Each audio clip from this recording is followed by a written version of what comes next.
Hello, my beauties.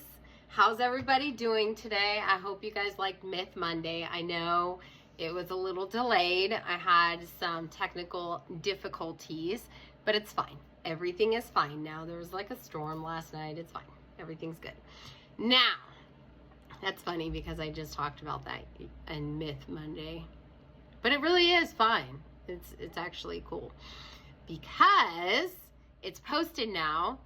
And I have Tuesday, Tips and Tricks Day. So with that, my tips and tricks are going to be for stress. And it is my 5 M's that I created for you. All right, so my 5M rule for stress. Number 1, it's no shocker, meditation. Meditation. The reason I say meditation is that I even watched this video. It was like an hour long, and this guy, they did extensive studies on him, right?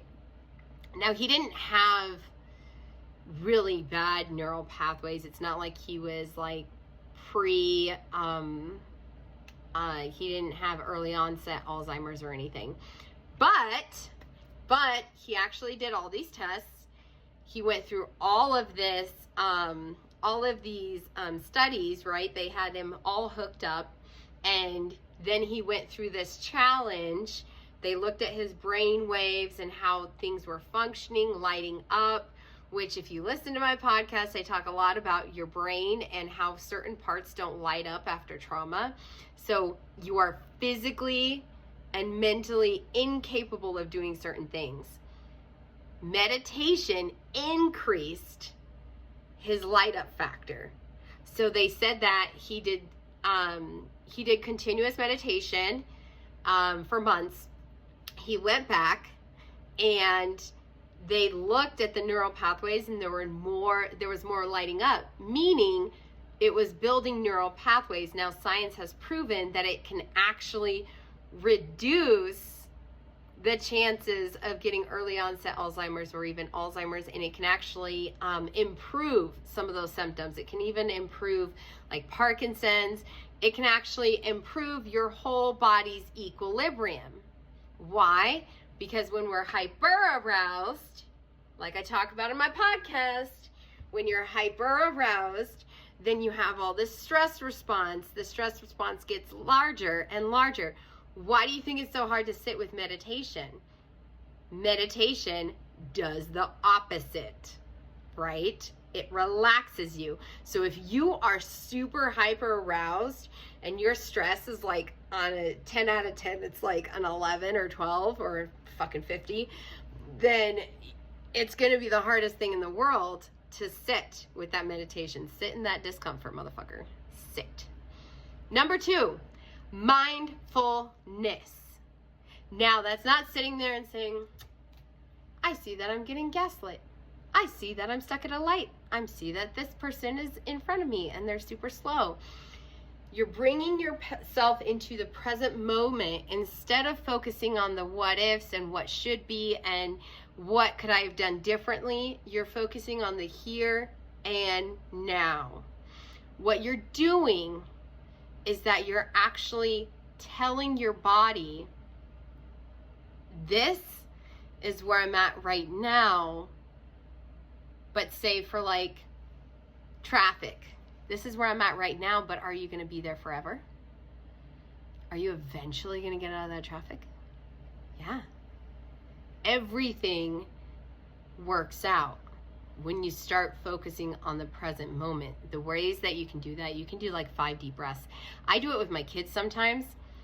Okay, you're looking a little, like if I see their shoulders start going up, noticing your body. That's part of being mindful. You're noticing your body clench up, your shoulders go up, you're noticing your heart rate get faster. You notice that your breath gets more shallow. The more that you notice these things, the more you can be like, oh shit, I'm probably pretty stressed out right now. It could even be subconscious. You could be like, why am I acting this way? Well, connect with your body. 5 deep breaths. And what you do is you challenge yourself. Just breathe And then the next breath, you challenge yourself, okay, 3 seconds on, 4 seconds, exhale. Because what you're doing is that you're stimulating, once again, you're stimulating the relaxation. All right, so you're lowering those cortisol levels. So when you inhale, you're inhaling, and it increases. So it increases your heart rate actually when you inhale. But when you exhale, that's why you exhale longer, right? Because then you can be like, okay, I'm a little more calm. And if you notice, you can start feeling like tingly sensations in your toes, in your fingertips, because your oxygen is getting to your peripheral. It's getting into your little capillaries throughout your body, okay? So I even, like I said, I do it with my kids because they model that behavior. You're teaching them too how to regulate themselves so that they're not sitting there and they're, you know, like little shits, right? Because they're smart little human beings and they should be treated as such. Media siesta, that is what we're talking about. Break the bonds of social media. I don't give a shit what you're doing. If you are on social media and you're looking at something, anything, and you're starting to feel triggered, or you're starting to feel like they have such a better life than me, or why don't I have posts like that, or why can't I have better posts? Put the fucking phone down. I don't care what you're doing. I don't care if you're worried about your mom messaging you. Put the fucking phone down and have a little siesta with yourself so that you can be like, oh, the world does not revolve around social media. I am going to fucking survive. Yeah, there is a tomorrow. After all, tomorrow is another day, a day, you know? I said that in my podcast. Anyways, number 4, mindset. Mindset. Not mindfulness, mindset. Do not gaslight your feelings. I'm not saying to sit there and say, you're fine, you don't have any problems. What I'm saying is, it's not that fucking serious.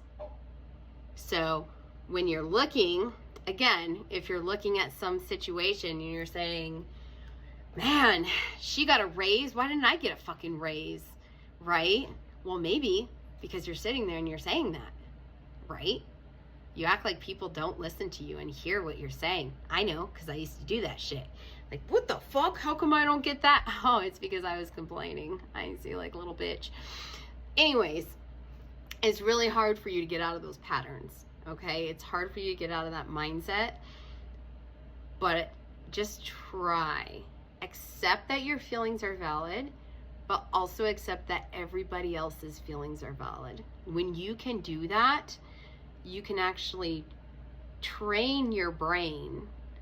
So if you're looking at somebody's social media and you're like, they have such a better life. Again, that's like a go-to, right? We all look at it and we're like in competition with each other. Who can do the best post? Who gives a shit, dude? Who gives a shit? Do you really think that people are going home and they're wondering, which post was the best post that I saw today? No. They're not fucking doing that. They're not doing that. Stop it. Just put yourself in a mindset of, I went out there today and you know what? I may not post like them, but that's awesome that they're able to do that. That's awesome that they're able to post about that. Get curious. You never know what somebody else is thinking until you know what they're thinking because they're telling you. But even then, you don't even know. So stop fucking focusing on everybody and everything else and just focus on your mindset and what is good for your mental thinking. Last M, move that sexy thing. Now, get creative. Decide when you decide to move, how you decide to move. If you're starting to feel dysregulated or you're starting to feel agitated, just do a little twitch. I'm so serious. Like, it shakes your body and it shocks it. Doesn't matter what kind. You could do a dance. I don't give a shit. My kids literally started dancing inside Safeway and with this guy that, like, I think he was homeless. He had a boom box and they just started dancing with him. Just dance. Or you can just shake out your body or just scream and shout and let it all out. Who gives a shit? The point is that until you can actually release that stress out, whatever way that you do it, meditation, mindfulness, media siesta, mindset, move that sexy thing. All right?